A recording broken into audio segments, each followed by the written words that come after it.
A hernia is essentially a hole or a tear through the muscles of the abdominal wall. Some hernias we're born with, and other hernias can develop over time. The symptoms from hernias can be really limiting and much more profound than many realize.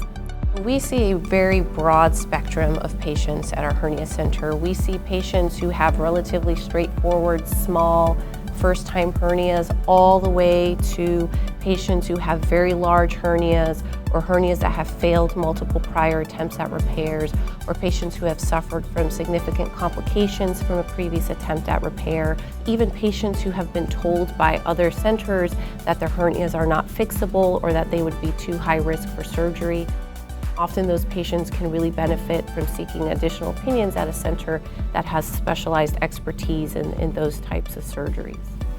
At last I can get some relief, get my hernia repaired. The surgery went really well and I have zero regrets. I was home in 3 days, felt fantastic. My recovery every single day has been excellent. We work within a multidisciplinary system that allows us to care for very medically complex patients, as well as access to more up-to-date technology allows us to offer patients options that may not be available elsewhere.